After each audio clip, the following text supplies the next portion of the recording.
আসসালামু আলাইকুম এভরিওয়ান, কি তো অবস্থা সবার? ভালো আছেন? আলহামদুলিল্লাহ, আমিও ভালো আছি আপনার দোয়ায়। সকালকু শিফট, নর্মালি আমার সকালে শিফট থাকে, বাট আজকে আর কি 5:30টার সময় শিফট দিলেইছে। সো উঠলামও খুব সকাল, উঠিয়া ফ্রেশ হইলাম, আলহামদুলিল্লাহ নামাজ পড়লাম, নিজে চা বানাইলাম, চা বানাইয়া খাইলাম, খাইয়া রেডি হইলাম, রেডি হইয়া খামর লাগি বারোই গেলাম।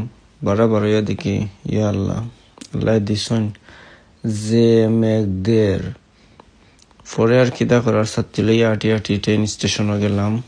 যাওয়ার পরে নর্মালি 5:30 ট্রেন আই হয়, বাট আজকে 10 মিনিট ট্রেন লেট আইছে, জানি না কেনে। আওয়ার পরে বিসমিল্লাহ হইয়া ট্রেনে উঠলাম, উঠিয়া রওনা দিলাম গন্তব্যর লাগি। এখন যাওয়ার পরেও আপনার 5 মিনিট গেছে না, যাওয়ার পরেও হইল এক স্টপ বন্ধ। কইলাম ইয়া আল্লাহ, আমি জানি না আমার কি করবো। আমি যে স্টপে নামতাম স্টপ বন্ধ থাকবো না খোলা থাকবো, খুলো না জজিল, তখন তো আমার আরো 20 মিনিট লেট হয়ে যাবো। আমি 10 মিনিট অলরেডি ট্রেনে লেট করছে। আমি হইতে হইলে যাও, ঠিক আছে 10 মিনিট কোনটা না, এখন জজিল হিকু বন্ধ হয় তখন তো আমার 20 মিনিট আধা ঘন্টা লেট হয়ে যাবো। সো নর্মালি এলা তারা খর স্টপও হয় আর কি, যে আগর স্টপ ক্লোজ না ওপেন আছে আর কি, আপনারা জানায়।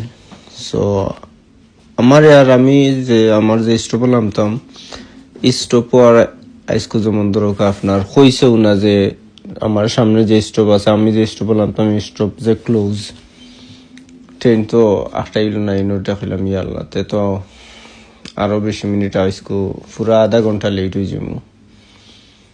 নিয়ালাম আইসে সামনের স্টপ লামিয়া উবাই কোনটা মাত নাই আর কি, দৌড় আরম্ভ হয়েছে। খাম্মো খিলান গে পৌঁছিতাম, দেখারা তো ছাত্রী লিয়া বার হয়ে গেছি। বারো দেখি ট্রেন স্টপ থেকে লামিয়া দেখি বারা, ইয়া আল্লাহ, যে মেঘ আরম্ভ হয়েছে, ইনো আরো বেশি মেঘ, এর লগে বাতাস।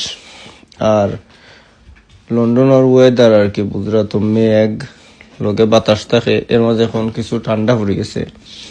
আর মেঘে একটা বাসারি মেঘদের সারা খাফর উপর বিজি আমার নাই, এর মাঝে তো লেডিস ছাত্রীরে বাতাসে 3-4 বার উড়ার আর ফালার ওলান আর কি, এক সিচুয়েশন। এক হাত দিয়ে ধরা, তারপরে বাজারে হইতে অত দূর আটিয়া যাইরামতে একটা ভিডিও বানাই। লন্ডনের লাইফ আসলে খিলান দেশও দেখতে বুঝতাম, আর নেওয়া পরে খিলান এক্সপিরিয়েন্স হয়েছে, আপনার লাগে একটু শেয়ার করবো।